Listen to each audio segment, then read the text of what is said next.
Ассаламу алейкум. Мне бы хотелось несколько слов сказать о той тенденции, которая сейчас развивается в чеченской блогосфере и вообще в Ченете. Имеется в виду, больше направлено это э, на те ресурсы, которые стоят против того, что происходит сегодня в Чеченской Республике. И против России, против Кадырова. Самое важное замечание, на мой взгляд, это то, что некоторые люди, давая интервью, разговаривая с теми или иными журналистами или на каких-то ресурсах, преподносят свою деятельность и себя как оппозиции Кадырову. Это в корне неправильно, это большой минус нашему движению. Никакой оппозиции Кадырову не может быть в принципе, абсолютно, потому что, говоря или утверждая, что вы оппозиция, вы тем самым легализуете тот кадыровский режим, ту власть, которая сейчас есть в Чечне, и помогаете в политическом плане твердо сидеть, грубо говоря, Кадырову. Есть законная власть, она не прервана, нету абсолютно разрыва никакой цепи, считая с провозглашения независимости 91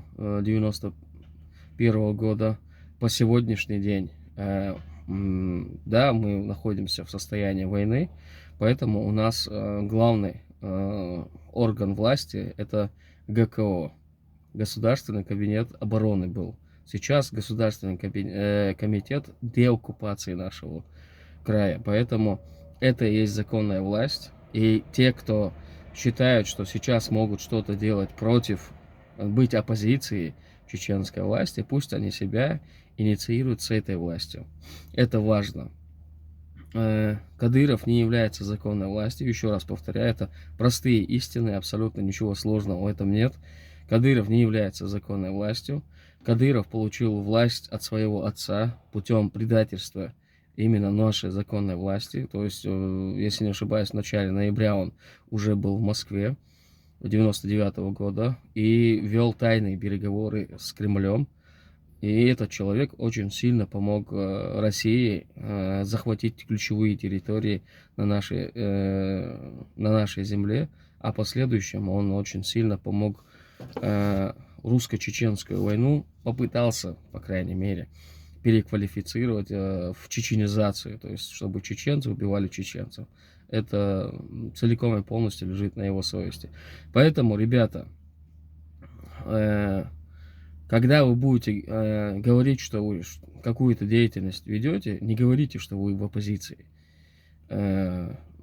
Вы можете быть не согласны с правительством Чеченской Республики Ичкерия, можете быть не согласны с премьер-министром Амадом Закаевым, можете быть не согласны со сторонниками независимости. Это имеете право на это.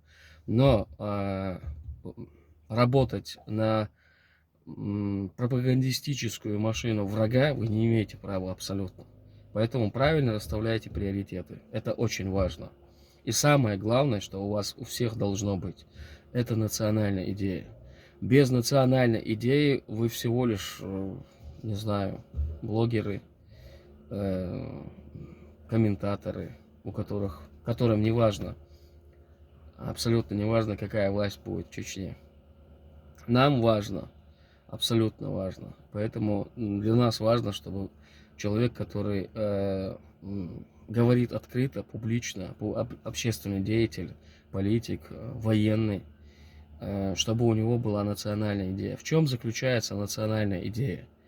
Это всецело поддерживать Чеченскую Республику Ичкерия. Это быть на стороне сторонников независимости. Это делать все для того, чтобы чеченская земля была освобождена. Более того, ему не должно быть ничего важного, кроме Чечни, как говорил сам Шамиль Басаев. Поэтому, еще раз повторяю, иметь национальную идею в своем сердце, в голове, это не признак национализма, это не отклонение от религии, это не противоречит шариату. Вы можете у кого угодно спросить. Вот, поэтому в приоритете у нас должна быть национальная идея. Без национальной идеи мы являемся, не знаю, солдатами удачи. Нас может использовать любая страна, любая группа. Я лично против этого.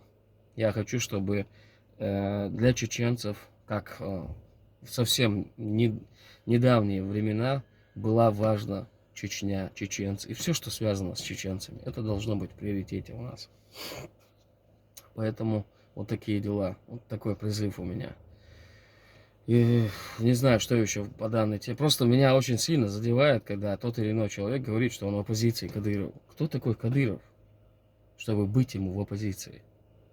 Он что, легально, легитимно был избран?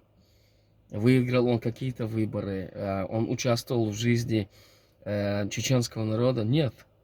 Неужели вы этого даже не знаете или забыли?